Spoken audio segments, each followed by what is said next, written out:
Coucou à toi, j'espère que tu vas bien. Bienvenue sur Nati Colibri Cartomancie. Comme tu le sais si bien, on fait toujours 3 tas et tu choisis entre un, 2 ou 3. Alors j'ai pris plusieurs jeux qui vont pouvoir se compléter. Il y a l'oracle de la voix des âmes, l'oracle G et l'oracle mission de vie. J'espère que tu es prêt. Je vais brasser les cartes et je te donne le résultat. J'ai brassé les cartes et j'ai choisi donc pour le tas numéro 1. Voilà. On n'a pas fait plus de 6 cartes, ça sert à rien d'en avoir beaucoup. Et je te dis ce qu'il est. Alors ici on nous parle du karma. Et on nous parle d'un message de libération. Ensuite, nous avons la carte du manque d'ancrage ici, qui est significative de ton mal-être ou de ce qui peut se passer en général dans ta vie. Nous avons la carte ici de la jalousie ou de l'auto-sabotage. Mais ensuite, il y a la sérénité et la réussite, quelque chose à fêter. Donc en fait, ça veut dire que tu vas réussir à régler un peu cette problématique karmique. Voilà. Donc tout simplement pour dire que tu as besoin de te libérer d'un karma ici qui semble être quelque chose de familial, transgénérationnel.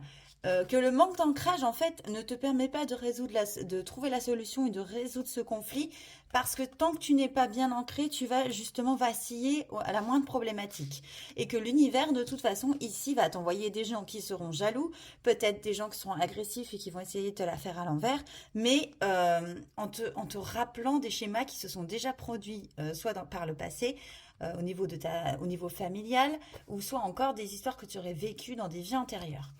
On te dit que tu vas réussir ici à trouver de la sérénité et de la réussite en travaillant sur ton ancrage et en travaillant aussi sur tes problématiques actuelles, en essayant de comprendre et de creuser un peu comment ça se passe pour toi.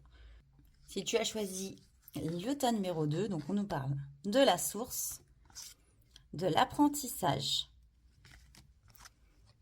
attention aux fausses promesses, de la spiritualité en général, ou de la foi, la connexion à la prière. D'un blocage, d'un ralentissement, quelque chose qui va plus lentement que prévu. Et enfin ici, de ton enfant intérieur. Alors pourquoi on nous a mis tout ça ensemble et tout ça lié? Alors déjà, l'apprentissage et la source, ces deux cartes-là, signifient que tu dois continuer ici d'en apprendre davantage, de te former peut-être aussi, tu vois. Voilà, formation, apprentissage au niveau de tout ce qui est spiritualité, si ça t'intéresse en tout cas, au niveau de tout ce qui est énergétique, je pense que ça pourrait te parler si tu as choisi ces cartes-là.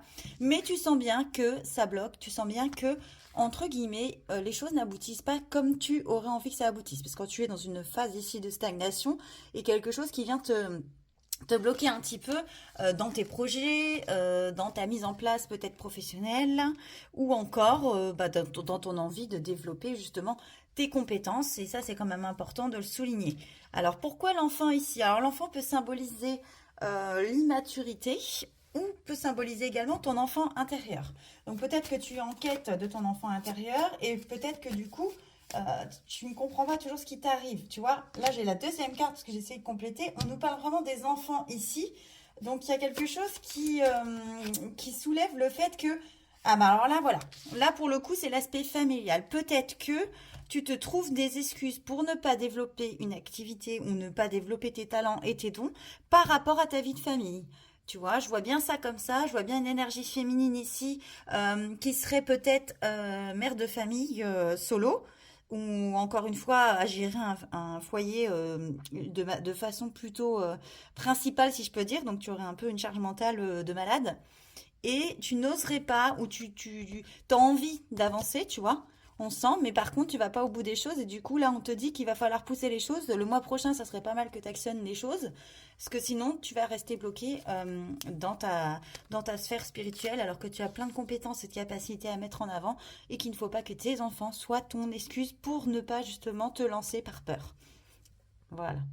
Et enfin nous sommes avec le tas numéro 3 avec ici la carte du pardon, la carte de la soumission, la carte de la jalousie et la saison donc l'automne, ça dépend de quoi on parle. On nous parle ici d'être en mouvement, de transport, de distance, de prendre le large aussi. Et il y a l'aspect affectif ici. Alors, Si tu as choisi ce tas, il y a une énergie de soumission qui semble être bien présente ici, soit parce que tu n'as pas réussi à te pardonner toi-même par rapport à quelque chose que tu as pu faire subir à l'autre d'ordre affectif. Ça peut être donc une tromperie par rapport à ça, ou le fait d'être quelqu'un de trop possessif et de mettre la pression à l'autre, ou au contraire, tu peux subir justement soit de la violence verbale, soit de la violence physique d'ordre affectif, ici, avec quelqu'un peut-être de très possessif et très jaloux, qui fait que du coup, eh ben, tu ne vas pas réussir à avancer dans cette énergie-là, et on t'invite ici à bouger, à changer, à partir, carrément, c'est clairement le mot, sors de ça en fait, parce que tant que tu seras dans cette énergie-là, tu vas être en panique. Et voilà. Et donc ensuite, si je complète, il y a la carte de la réussite ici. La réussite de déménager, de partir, de t'en aller, de changer même de travail ou de domicile, tu vois. Donc il y a vraiment quelque chose, si dans ta sphère affective, tu sens qu'on se fout un peu de ta gueule sans arrêt, que les gens ont le pouvoir sur toi et que tu finis toujours par dire oui pour ne pas froisser, on t'invite ici à changer, à modifier ton fonctionnement et à partir pour ne plus souffrir. Ce tirage t'a plu? Écoute, je t'invite à me découvrir encore plus avec des tirages personnalisés en message privé sur Facebook ou sur Instagram où tu retrouveras sur Nati Colibri Cartomancie et soins énergétiques. À bientôt!